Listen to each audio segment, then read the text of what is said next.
Hey everyone, how are you all doing today? Tonight we're stepping back in time to the dusty streets and creaking boardwalks of the Old West, where the saloon wasn't just a place to grab a drink, it was the heart of the town.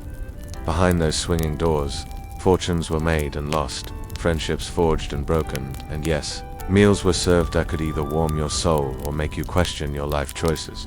In this journey, we'll explore what was really on the menu in those frontier watering holes, what kept cowboys, miners, gamblers, and drifters going after long, grueling days under the sun.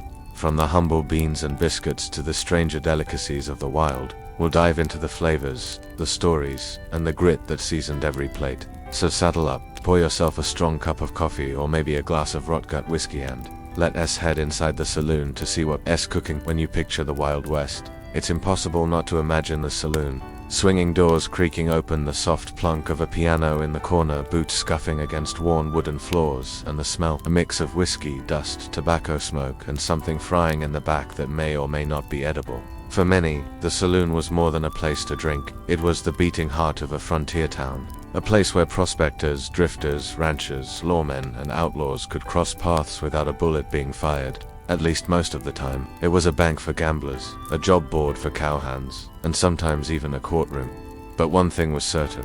If you were hungry, the saloon could feed you, though the experience might not match your modern idea of a restaurant. Frontier cooking was about survival first, taste second. Supplies were limited, storage was crude, and what you got on your plate often depended on what had just arrived on the latest supply wagon, what could be hunted, trapped, or shot nearby.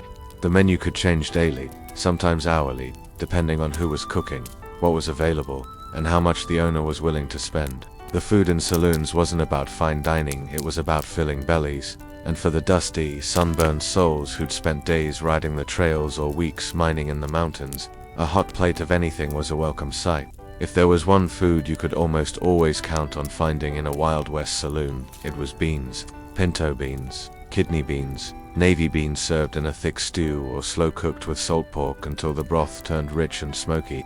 Beans were cheap, they lasted for months when dried, and they provided the kind of hearty sustenance that kept a cowboy going after a long day. Alongside the beans, there was bread, though bread on the frontier didn't always mean the fluffy, soft loaves we think of today. More often it was dense cornbread, skillet-baked biscuits, or sourdough that had been started months ago and carried in a jar from camp to camp.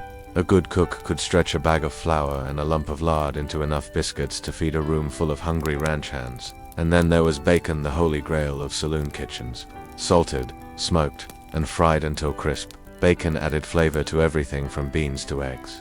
In a world where refrigeration was nearly non-existent, smoked meats were a cook's best friend. If you had more coins in your pocket, you could upgrade to heartier fare, steaks from whatever cattle the local ranchers had brought in, or maybe a plate of roast beef if the owner had managed to secure a shipment. But freshness was always relative. In the West, meat could be days old by the time it reached your plate. And heavy seasoning wasn't just for taste, it was to disguise the fact that it might be a little past its prime. Still, for the weary traveler, a saloon meal, no matter how simple, was worth every cent. It was hot, it was filling, and it was served with the kind of rough hospitality that defined the frontier spirit. Not every plate in a Wild West saloon was filled with beans, bread, and bacon. Sometimes you'd find yourself staring down at a dish that looked mysterious. And that's because life on the frontier required cooks to be both resourceful and, at times, downright daring. Game meat was a staple whenever it could be had: venison, rabbit, squirrel, or even prairie chicken. If a local trapper or hunter had a good day, the saloon menu suddenly became more interesting. On rare occasions, buffalo steaks or roasted elk might appear, a luxury that brought in customers willing to pay extra for the novelty. But scarcity often meant creativity. Without easy access to fresh produce or imported goods, saloon cooks relied on whatever they could get their hands on. Canned goods were becoming more common by the late 1800s, so you might see canned peaches, tomatoes, or condensed milk on offer, but at prices that could make a cowboy wince. Some specialties bordered on the unusual. Fried calf brains, pickled pig's feet, or tongue stew were not uncommon, and were considered normal in the West's more rugged towns. If you were especially unlucky, you might end up with mystery meat stew, where the less said about its contents, the better. In mining towns and cattle hubs, cooks sometimes added a touch of spice and flair to stand out from the competition. Chili con carne became popular in certain regions, its fiery heat masking any less than perfect cuts of meat. Likewise, flapjack stick. Rustic pancakes were a crowd favorite when served with molasses or honey, adding a sweet counterpoint to all the salt and smoke that dominated most meals. Whatever the dish, one thing remained true. In the West, you ate what was available, not what you dreamed of, and that adaptability, the ability to make do, was as much a part of survival as a six-shooter on your hip. If food was the body of a Wild West saloon, the drinks were its soul and, often, its troublemaker. Alcohol wasn't just a side offering, it was the main attraction, the real reason many men pushed through those swinging doors in the first place. Whiskey was king, harsh, unrefined, and often questionable in quality. It was the drink of choice for cowboys, miners, drifters, and gamblers alike. Much of it was rot-gut whiskey, cheap spirits cut with whatever was at hand, from burnt sugar to kerosene to give it bite and color. The good stuff was reserved for those who could pay top dollar, while the rest learned to swallow their liquor without asking too many questions. Beer was available in larger towns, especially where the railroad ran, but refrigeration was rare, so it was often served warm or flat. Still, after weeks on the trail, even a tepid beer could taste like gold in a glass. For the early risers, or those who needed a break from the burnt coffee, was the lifeblood of the West. Strong, black, and brewed in massive pots that sat on the stove all day, it was the drink that fueled ranch hands before dawn and kept poker players sharp past midnight. In some saloons, the coffee was free with a meal. In others, it was a small luxury you paid for with your last nickel. Occasionally, a saloon might offer a touch of refinement: imported wines, brandy, or even champagne, usually for special occasions or to impress visiting dignitaries. But for the everyday crowd, the clink of a whiskey glass and the bitter steam of coffee were the sounds and smells that defined the place. And in a world where fortunes were won and lost over a single card game, the drinks weren't just refreshments, they were fuel for courage, for celebration, and sometimes for chaos. A saloon in the Wild West was never just about filling your belly or wetting your throat. It was about stepping into a living theater where every patron was both audience and actor. The clatter of poker chips, the creak of leather boots on wooden floors, the sharp scent of tobacco smoke curling toward the rafters, these were the sounds and smells that wrapped around you the moment you crossed the threshold.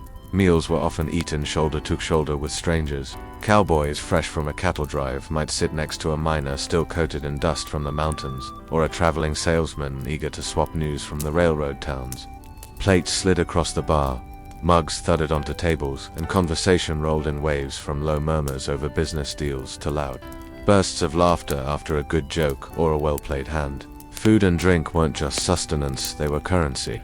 A whiskey bought for the right man could mean an ally for the night, while a shared plate of beans could seal an unspoken truce. The saloon keeper, often as shrewd as any banker, knew who to serve quickly and who to keep waiting, reading the room like a gambler reading the table. Entertainment was woven into the dining experience.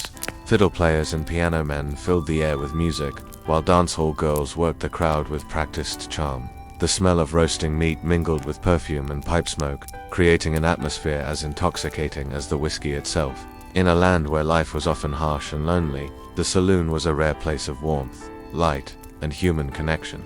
Every meal, every drink, was a reminder that even on the edge of civilization, people would always find ways to gather, share, and celebrate. Out on the far edges of the frontier, where supply wagons were rare visitors and fresh goods even rarer, saloon menus could get creative. When beef, beans, and bread ran low, the cooks turned to whatever the land or sheer desperation could offer. One evening you might be served jackrabbit stew, simmered slowly to coax tenderness from its lean meat. Another night, it could be rattlesnake fried crisp and seasoned heavily to mask its gamey tangs. Prairie chicken, which was really just a kind of grouse, might appear roasted over an open flame, its flavor halfway between wild turkey and something you couldn't quite name. In mining towns, tinned goods were a treasure: pineapple slices from far-off Hawaii, oysters shipped in barrels of brine, or peaches packed in syrup so sweet it could make a man close his eyes in bliss. These luxuries cost dearly, but for some, the price was worth a brief taste of civilization. Then there were the survival meals, dishes that were more about filling the stomach than delighting the palate. Cornmeal mush, hardtack softened in coffee, or a greasy plate of pan-fried salt pork might be all the cook could offer on a slow supply week. And yet, after weeks of trail rations, even the simplest saloon fare could feel like a feast. Saloon keepers often prided themselves on making do, and their ingenuity became part of the legend. Patrons never knew if the stew of the day was beef, venison, or something that once hissed at you from a rock. What mattered was that it was hot, it was filling, and it was served with the kind of camaraderie you couldn't find anywhere else in the West. Because in the end, a saloon wasn't judged only by its menu, it was judged by whether you left warmer, fuller, and with a story worth telling. In the Wild West, the saloon table was more than a place to eat, it was a stage where every meal was a performance. Miners with dust still clinging to their beards sat shoulder to shoulder with slick gamblers in tailored vests, their plates clattering alongside mugs of beer or glasses of whiskey. The air was thick with talk business deals whispered in corners, cattle drives planned over bread and beans, or grudges reignited over the last piece of cornbread. Here, the act of eating became part of a larger ritual. Sharing a meal meant sharing space with friends, rivals, and strangers alike. It was where the loneliness of the open trail met the chaos of community life. A man could sit down at a table starving and leave not only fed, but having secured a job, a card partner, or maybe a sworn enemy.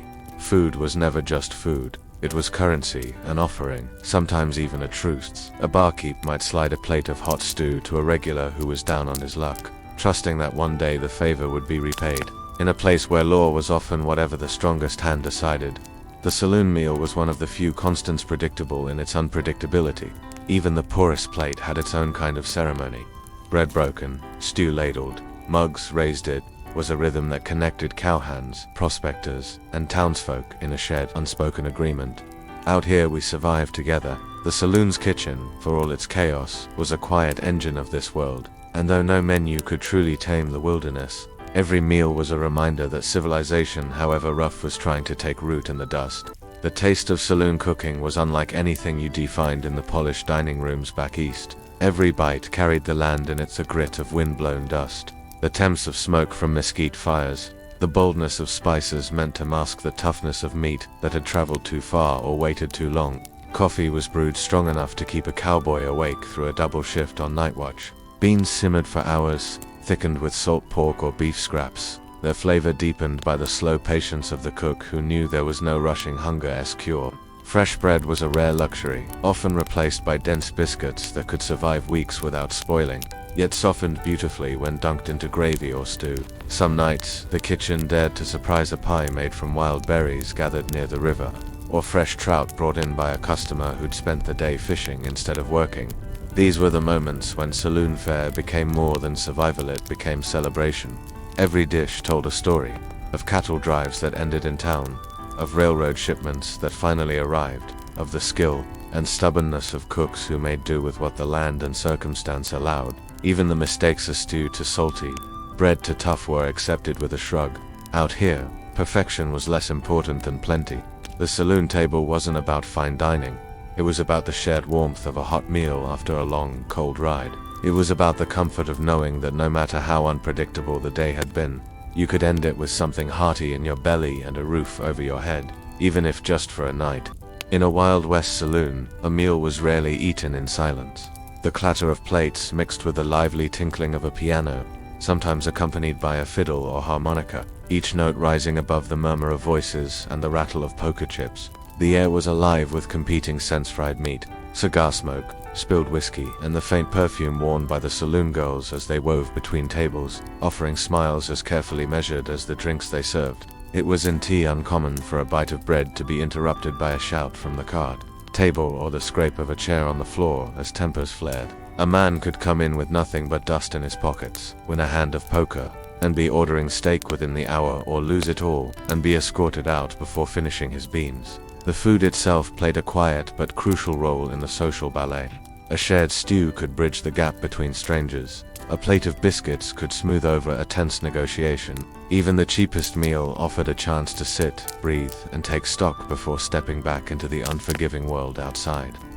For many, the saloon was the only place in town where the lonely could feel part of a crowd, where the hungry could eat alongside the hopeful, the reckless, and the desperate. And so, each plate served was more than nourishment, it was part of the rhythm of the room, as essential to its pulse as the music, the laughter, and the occasional crash of glass when things got out of hand.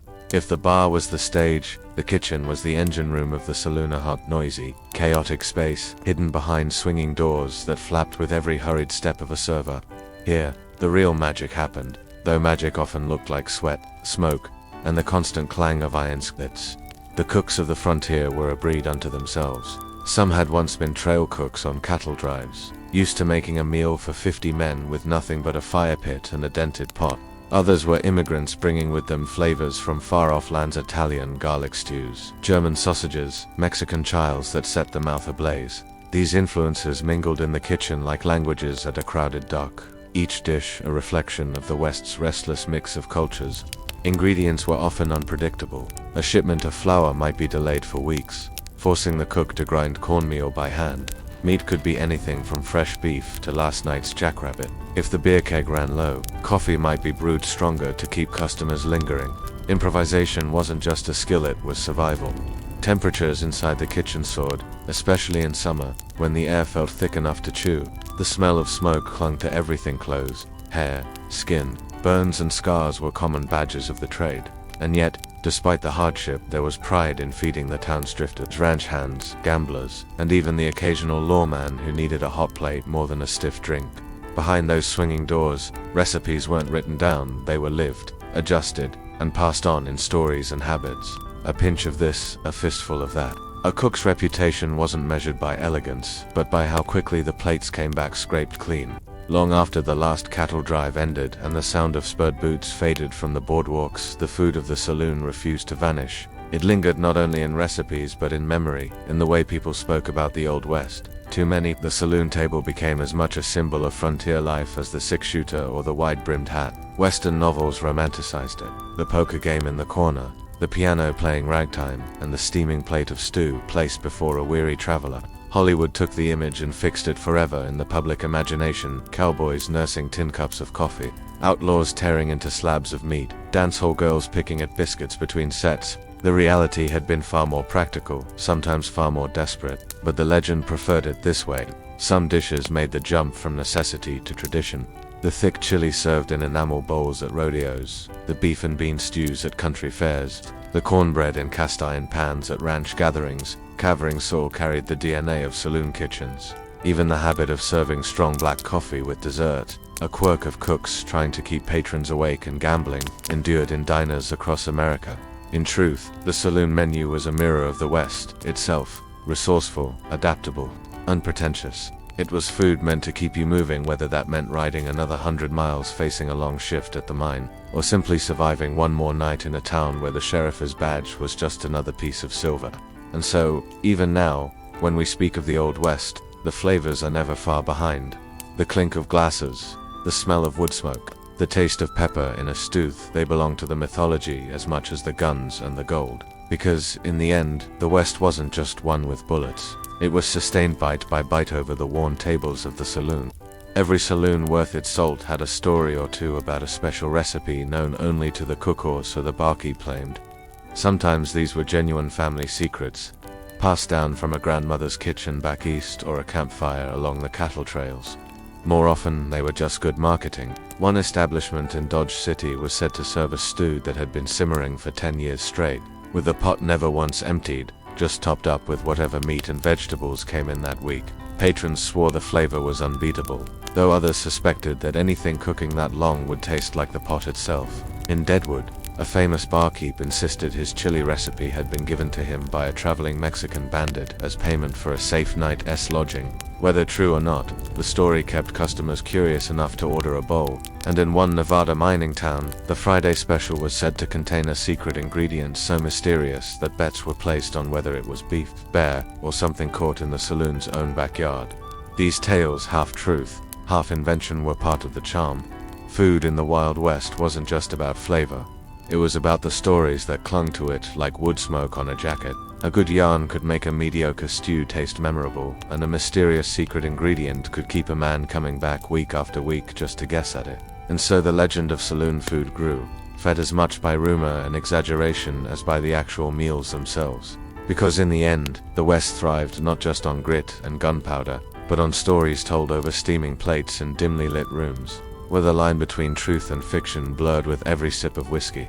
In the end, saloon food was never meant to win awards or impress polite society. It was meant to keep a man alive long enough to see another sunrise, to give him the strength to ride one more mile. swing one more pickaxe, or place one more bet at the card table. Yet somehow, in the glow of the kerosene lamps, with the piano playing a song that everyone knew, a simple plate of beans or a slab of steak could feel like more than just a meal. It could feel like a pause, a rare moment when the dust of the trail settled and the noise of the world quieted, if only for the length of a supper. The saloon was never just a building, it was a crossing point, a temporary home for the restless, a place where hunger was met with something hot and filling, and where a man could trade loneliness for the hum of a crowded room. The taste of the food, whether fine or foul, was forever tangled with the memory of the faces around the table and the stories told between bites. Now, the West of six-shooters and cattle drives exists only in books, films, and the fading tales of old-timers. But the spirit of those saloon meals, the rough generosity, the making do, the unspoken truce between strangers over shared bread still lingers. Because in the end, the West was not just carved by bullets and bargains, it was sustained, night after night, by plates carried from smoky kitchens to worn wooden tables, where hunger met hospitality in its simplest, most enduring form. And somewhere, in the flicker of memory, the saloon doors still swing open, the coffee still steams, the stew still bubbles, and your place, worn smooth by the elbows of countless travelers before you, is still waiting.